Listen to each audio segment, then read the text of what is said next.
అమ్మా సరస్వతి, చెప్పు నాని. నీతో చాలా రోజులుగా ఒక విషయం చెప్పాలనుకుంటున్నానమ్మా. ఏంటి నాని అది? అదేరా నీ పెళ్లి విషయం. నువ్వులే నాని చెప్తా.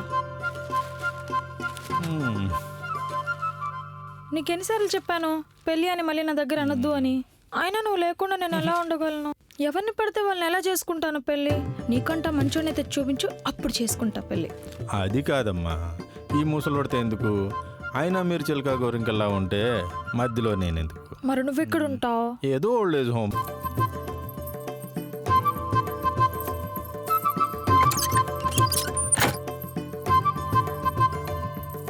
అంటే కూతురు చేతులు దెబ్బలు తిన్న తండ్రిగా ఎవరైనా బయట చూస్తే అంత బాగోదు కదా నాని.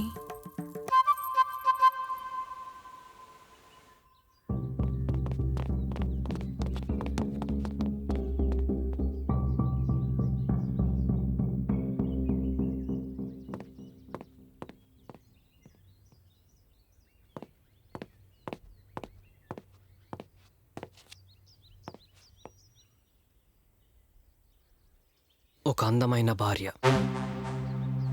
ఒక ఆస్తి గల భార్య, ఒక అనుమానపు భార్య.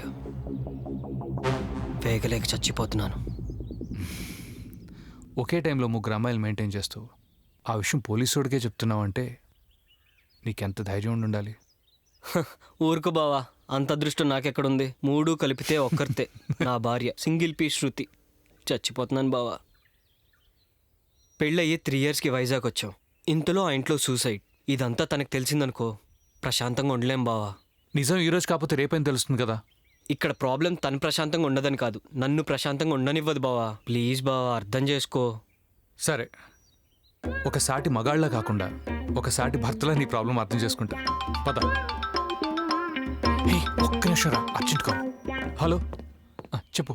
ఏంటి నీ ఎవరాలు ఇంకా అవ్వలేదా? టైం అయింది, త్వరగా రా. నీ మొహానికి నన్ను లవ్ మ్యారేజ్ చేసుకొని తగలడ్డావు. ఏమంటే లాఠీ పట్టుకొని తిప్పేస్తావు. ముందు ఆ లాఠీని ఎలా వాడాలో నేర్చుకో. ఇది సరిపోదన్నట్టు మీ నాన్నొకడు నా నెత్తి మీదకు ముస్లాన్ని ఆశ్రమంలో పెట్టమంటే అనవు అనవు. అది సరే కానీ పక్కింటి బ్యాచిలర్ కుర్రాడికి ఉప్మా చేసుకోవడం అర్థమైంది. చూస్తానండి. అర్థమైంది. సరే, ఉప్మానే కదా, నా కోసం చేసి పెడితే కానీ నువ్వు రెడీ చేసుకో, వచ్చేస్తాను. Okay, right. సుధరా, నీకు తెలియదే ఉంది, నాకు ఉప్మా అంటే ఇష్టం అని ఉప్మా చేసి పెడుతుంది. నీది నాకన్నా దరిద్రమైన సిచ్యువేషన్ అని నాకు అర్థమైంది. ప్లీజ్ బావ, కొంచెం ఆ కేసు. ఒక్క నిమిషం. అబ్బా, చా, ఇది నన్నైనా చంపేస్తే నేను దీన్నైనా చంపేస్తాను. నువ్వు చెప్పరా. అసలే ఆ ఇంటి గోల్ ఏంటో నాకు అర్థం కావట్లేదు. ఆ సూసైడ్ ఏంటి? అది మా ఇంట్లో ఎందుకు జరిగింది బావా? ఆ కేస్ డీటెయిల్స్ ఏదో నా మొహాన్ పడేస్తే నేను ఏదో చేసి చూసుకుంటాను. సరే, ఒక్క నిమిషం. స్వామి, ఇదిగో మన జై గారి ఇంటి తాలూకా కేసు ఫైల్ ఉంచుడు, అది తీసుకురా తొందరగా. అయినా నాకోటి అర్థం కాదురా, 3 ఏళ్ళ నుంచి ఆ ఇల్లు అలా ఖాళీగా ఉంటే ఇలాంటి పెంటే జరుగుతుంది. అందుకేగా వాచ్మెన్ని పెట్టెళ్ళాను బావా.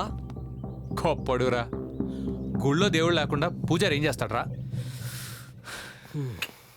స్వామి,